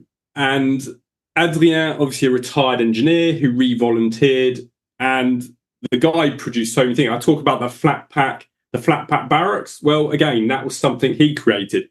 He created, it was sheepskin capes for the troops during winter. Okay. There was metal guards, shoulder guards, and breastplates that he created as well for protection against barbed wire.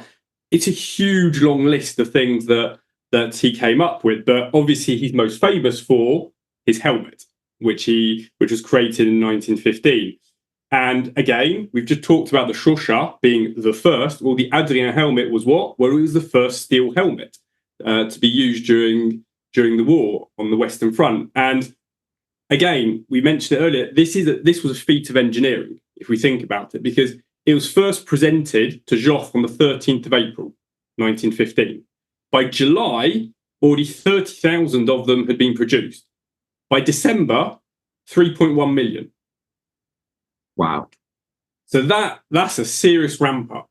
And there's a little fact as well, which I always like, is actually the Adrien helmet was not actually Joffre's favourite at the start. It's actually Joffre's favourite was a dragoon helmet, a modification of a dragoon helmet. So if anyone's seen a dragoon helmet, it's pretty intricate. So number one, and also it's pretty heavy as well. But there was also a massive issue towards that as well, is that the dragoon helmet was going to cost 33 francs per helmet, which, if you think about the number of millions that needed to be produced, that wasn't going to be very cost effective. And when you compare that to the Adrien helmet in 1915, it was being produced at 3 francs a unit. So again, it became very quickly a no-brainer. And ultimately, again, it was lightweight. It was only 700, between 700 and 750 grams. But ultimately, with all these things, it was good for the soldiers. It was a mental game as well. The soldiers felt it made them feel safe, ultimately. I know, for example, my great-grandfather writes about it, saying he has his Adrien helmet and he feels safe wearing one. And ultimately, even the stats bear it out, because, yes, it did cut head injuries by about 55%. Yes, the Stellen, the Brody, etc. were better. But again, the French were the first ones to bring this to market. When you're the first, a lot of times then people get to see the deficiencies of it to then make a better version of it. And then that's talking about the helmet side. You then remember got gas. 1915 is when gas first appears on the battle. When I say first appears, they're saying full scale, because there are instances in 14 around it. But so in April 15, you have the first major use of gas. Well, 2 days later, the French army have already ordered 2 million of these gag gas masks, which is basically a huge cotton bud that would go over the mouth. They then evolved very quickly with gas evolving the use of it. Then goggles were then used very quickly. And again, to show a little bit the ingenuity, at the start, where were they going to find goggles? it was kind of like we need goggles now, and there was ingenuity about it, because what did they do? They went and nicked them off welders, off winemakers who used to use them when they were spraying their vines.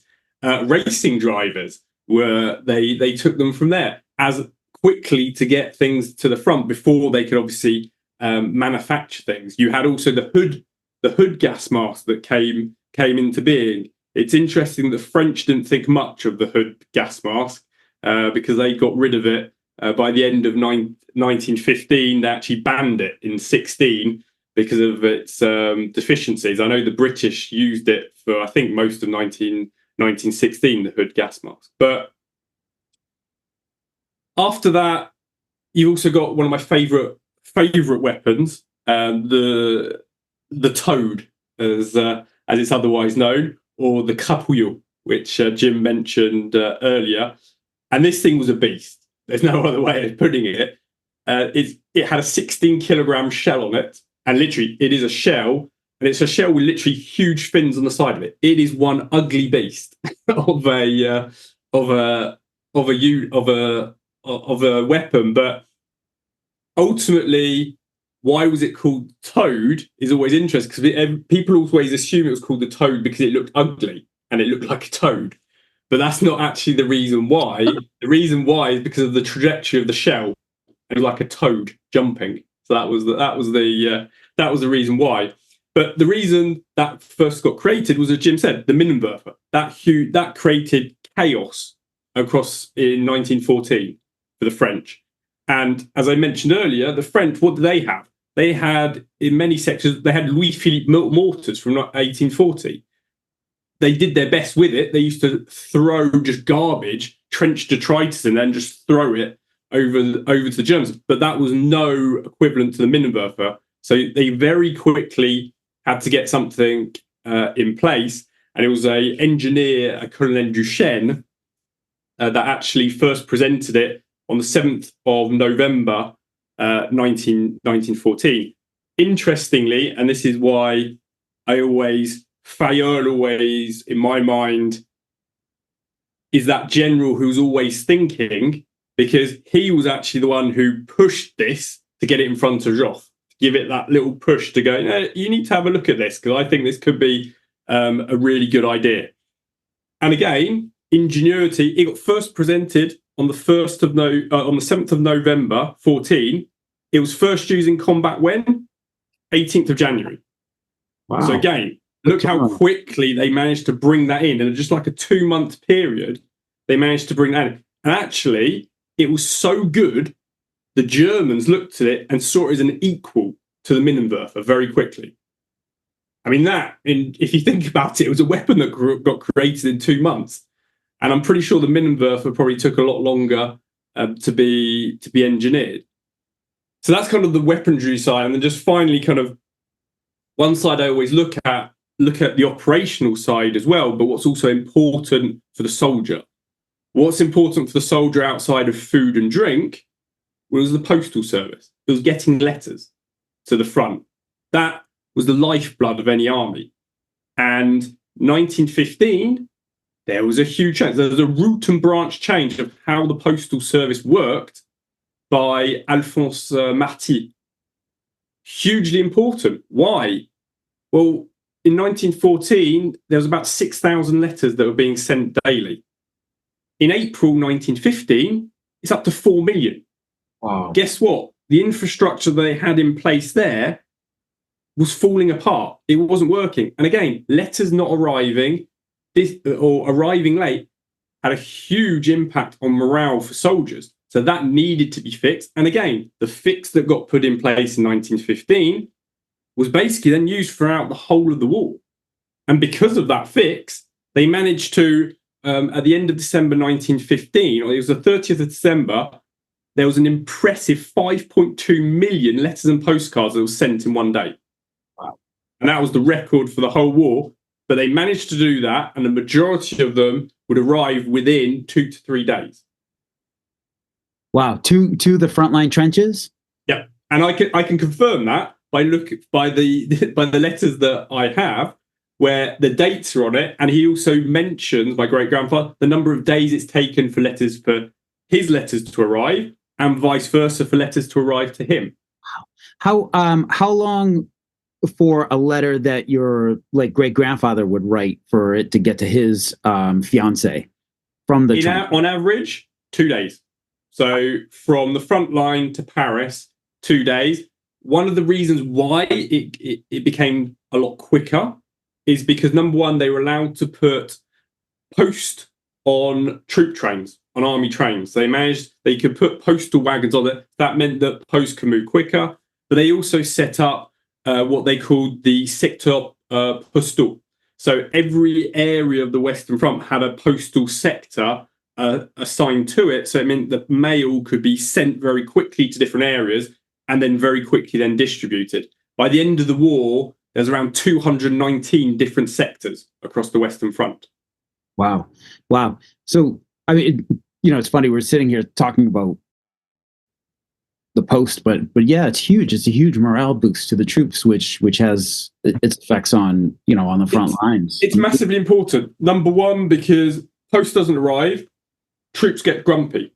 It's also very important for high command because letters and postcards, it's important for them to scan them to find out what the morale is of their troops as well. The censor, they were going through, and from that, looking at it was around 2 to 3% of the daily letters that they would view, they could gauge on that day what the morale was of troops. Wow. Amazing. Wow. Thank you for that. Thank you. All right. Jim, Steve, do you guys have, I know you guys had some notes here on our shared doc. Well, Steve, if you come in with the actual tactics part, the infantry part later on, because I'll start with the background at the beginning of the...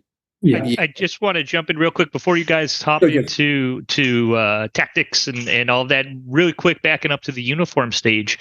Yeah, people shouldn't think that it's an overnight change from the early war. The fer gris, the blue jackets, and the pantalon rouge, the pantalon carence. They try not to use red or yellow as colors in the French army, so no rouge, it's carence, no jonquille. Or no, Jean is jonquille, or daffodil. There's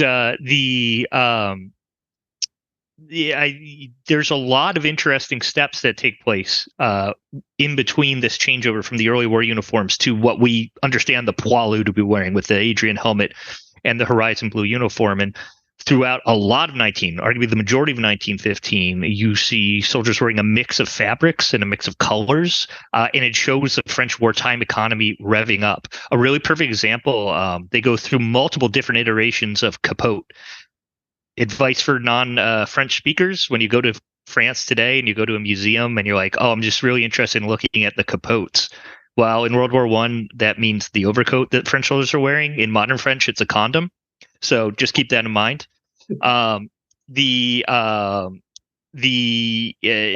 Various pockets, you see different reinforcements going into these pockets, which is really interesting because they're expecting them to hold grenades in their coats. The French army during the First World War doesn't issue a full-size blankets when the war begins. They only issue blankets that cover the bottom half of your leg, so the capote doubles as your blanket until later on in the war. There's also, very interesting connections to this alliance. Again, thinking about economics, you'll see a lot of French soldiers wearing what appears to be in black and white photograph, again, like a dark blue going into 1915. And what that is a lot of the time is actually English import cloth. So if you look at photos of Confederate soldiers at the end of the American Civil War, they're wearing this purplish, bluish gray. That's the same stuff. If you look at the current British Guards, when they stand outside Buckingham Palace and they're wearing their like purplish, bluish gray overcoats in the winter, that's the same stuff. So you start to see France going outwards. Lots of American cloth is coming in. Lots of corduroy is being worn. You're seeing new reinforcements because guys are on their knees a lot in the trenches, around the knees, and various designs. Poiret is a very famous fashion designer in France at the time, and he comes up with the idea of these various capotes. So you often see them referred to as Poirets, and there's a type 1 through a type 4. And so there's a lot of intricate details for folks who are interested in fashion history. The French army and fashion is a whole beast that is desperate to have someone really dive into it, because it changes French civilian fashion, and French civilian fashion has an impact on that. Sorry to interrupt. Just wanted to throw that in there. Oh, that's fantastic. Thank you. Before I move on from weaponry and so on, I just pick up a few other developments happened in 1915, or as a result of 1915. Alex obviously is very, very interested in Auberive and Champagne, and one of the issues there they mentioned early on was the infantry coming across machine gun nests that hadn't been utilised by the barrage. One of the things that met that requirement was the need for a small caliber artillery piece to be carried by the infantry, not a separate artillery regiment, but by the infantry into battle. And the 37mm gun, which is the smallest caliber could you use under the Hague Convention that fires an explosive shell, was developed. It didn't come until 1916, but that was a direct result of the infantry's experience in Second Champagne, that they came across these machine gun nests without a method of dealing with them. And that was a direct response to that. Second thing is, second and third point, both were to December 15. Perhaps one of the most beneficial developments was in December 15, air-to-ground radio was introduced in French Air Force and to the artillery units. And that's the first time they used it. Obviously developed more fully in the years in 16 and throughout the war, but it was first used in 15. One of the great problems that French artillery had in the early years was a lack of indirect fire. They needed to really see the targets, be able to fire at it. That solved the problem. It was a huge advantage going forward for French artillery as it was developed further.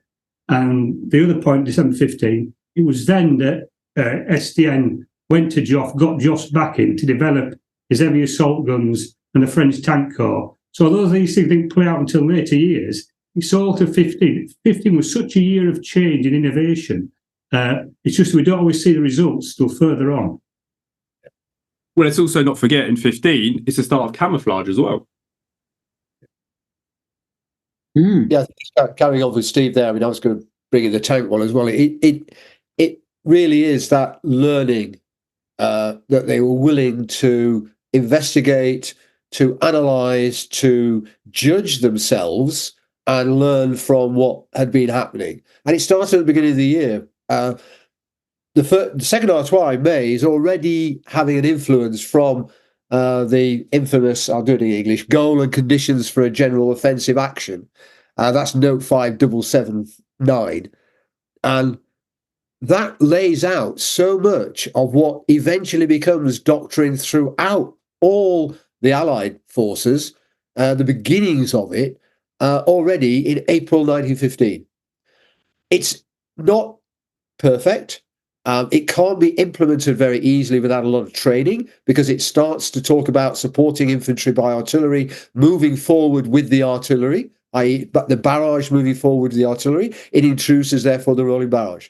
It introduces things like, not only, I can't say probably, the trench cleaners, basically. Alex could say it better than I could. But basically, the idea of clearing a trench after you've moved forward. Not leaving people to come out of dugouts afterwards and hit you from behind. Yeah. All of these things were coming in with that particular initiative that had come from GHQ because of all the information coming back from people. They had put that together in pamphlet form. What happens through the rest of the year is that is refined, it's worked upon, and I'll hand over to Steve in a minute to say how that affected the actual tactical organisation that went into 16. So for me, one of the biggest things I've learned over the last few years is to really respect how the French looked at how to manage the war. And one of the real annoyances for me as a Brit is that we made the mistake at the end of 15, or during the end of 15 and into 16, of thinking that we knew better and not looking at the French and saying, what are you doing? And could we do some of that? And it was then too late that we started saying, oh, we should go and look at what the French are doing, which they did at the end of 16.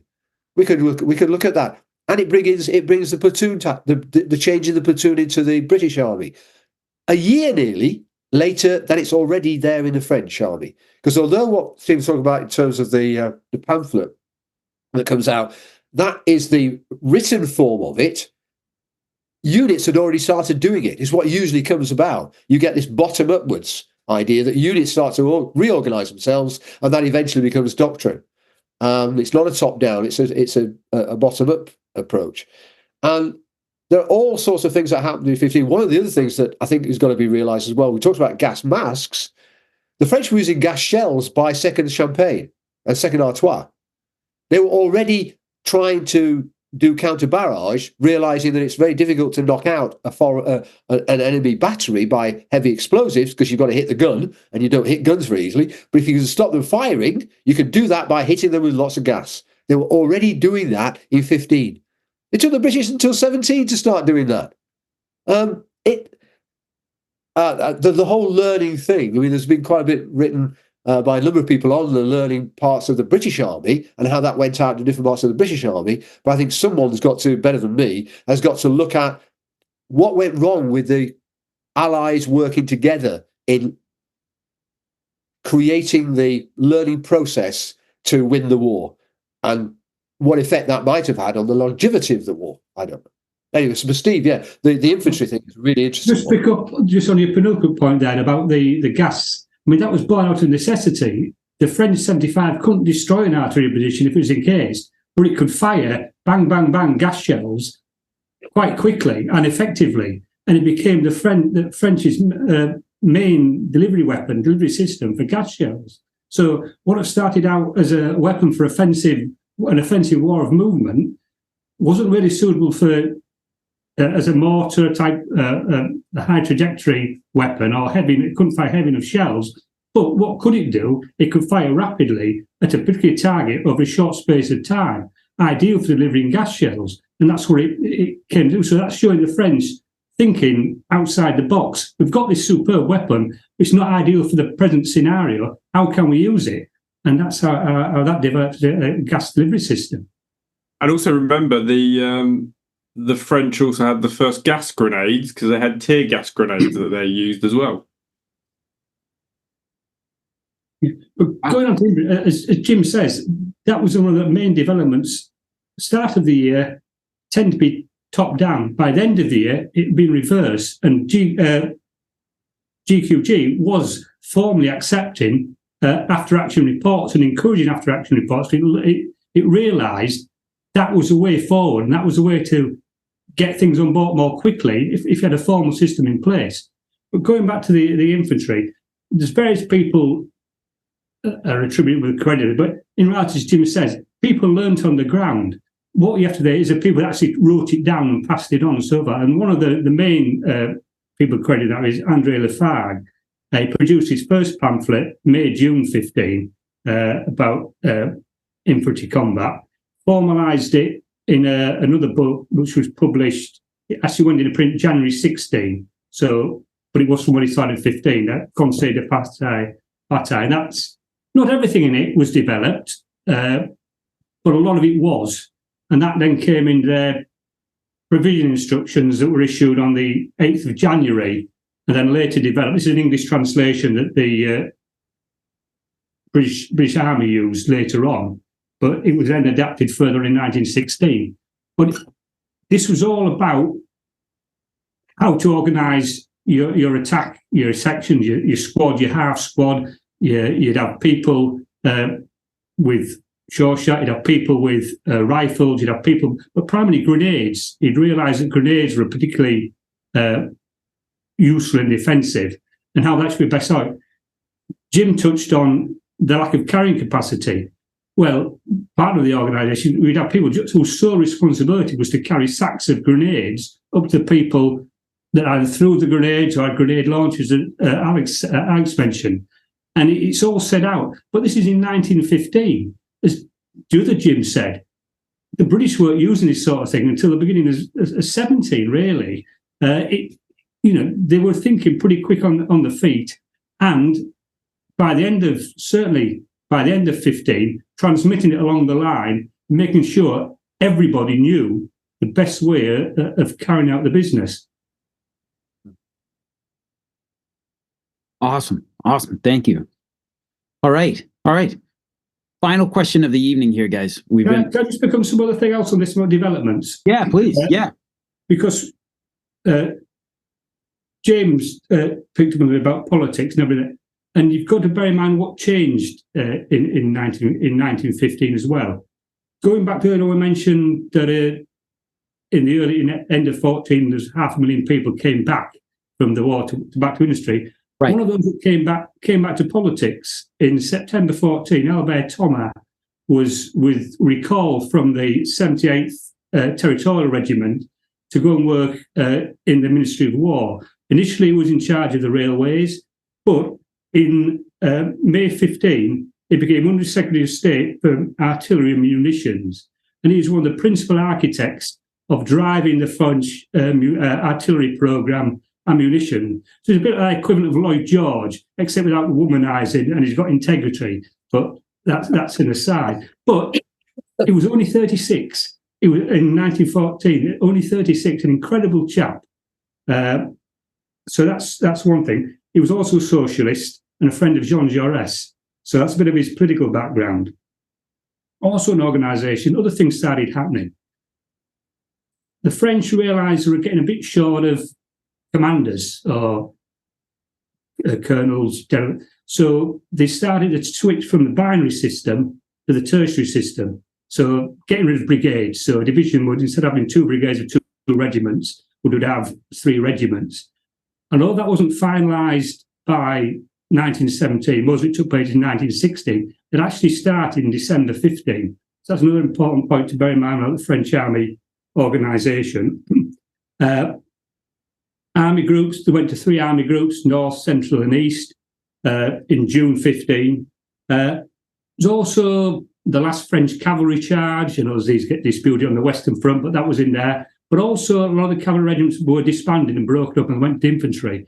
You might think that's really just an insignificant trivia, but if you look at any of the officers in the 1914 of the French cavalry regiment, and you notice the names are all of the French gentry and French military class or historic military class, there are a lot of talent there that then went into the infantry as well. So that's something that's forgotten a bit, that did bolster some of the quality of officers at a time when they were getting a bit short in that regard. So, thank you. And I was just going to add, also remember, 15 was the start of the trench papers that started to come out for the men as well.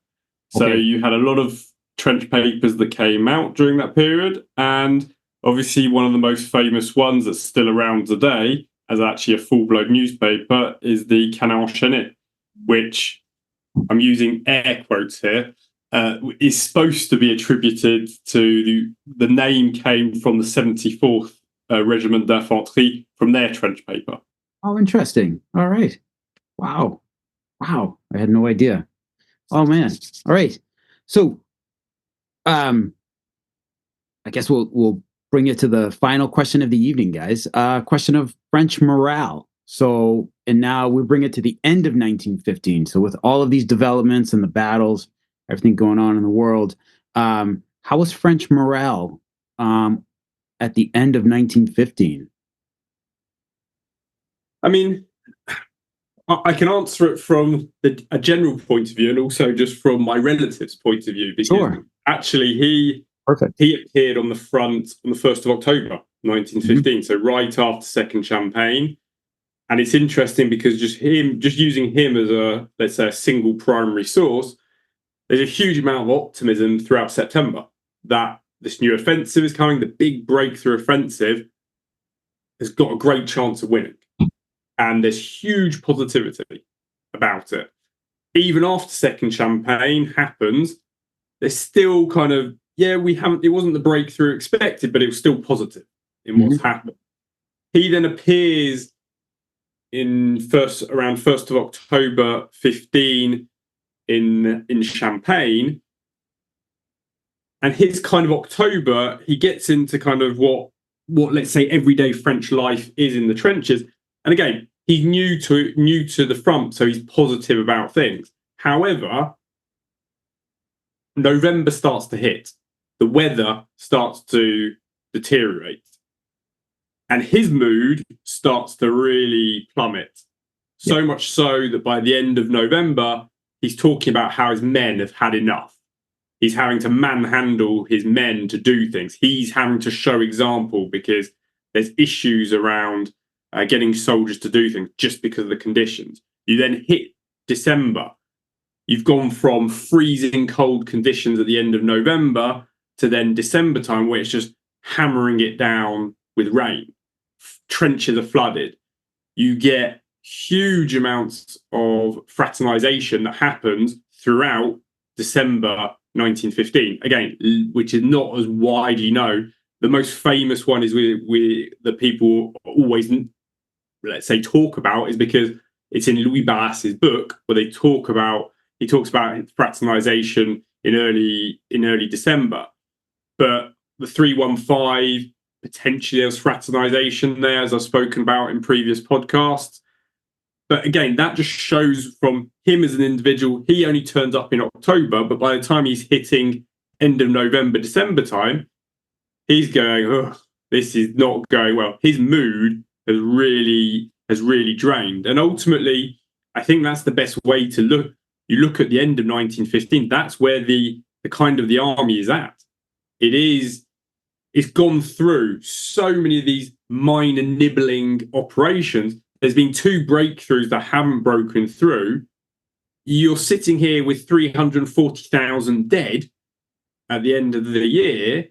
After a year before with another 300,000, you're up to 600,000+ dead in the space of 1.5 years. Not even that. So yeah, the morale's not great. Discipline is also an issue throughout 15.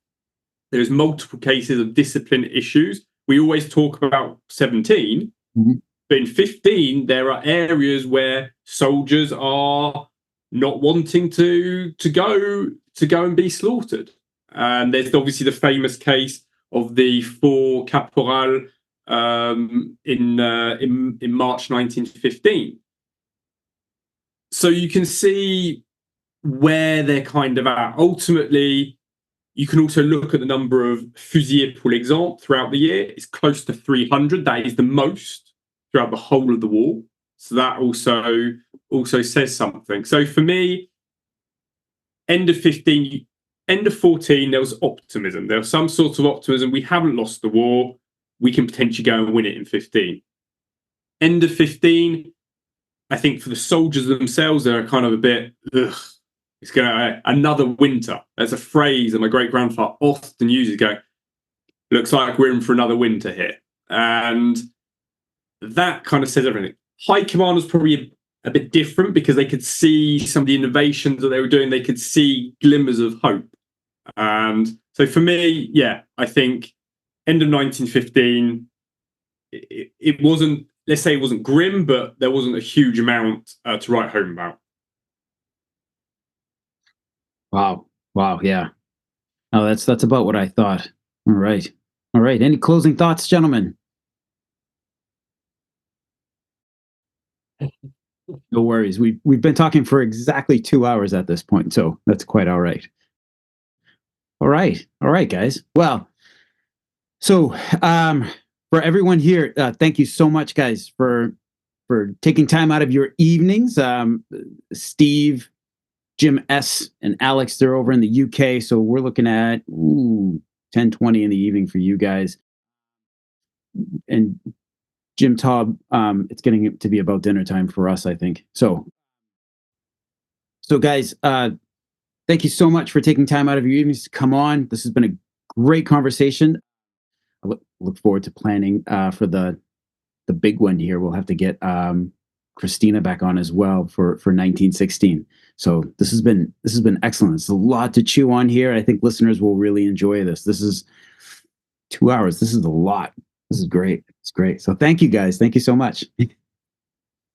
No worries. Talk to you guys later. Thank you. All right. We'll see you guys soon. All right.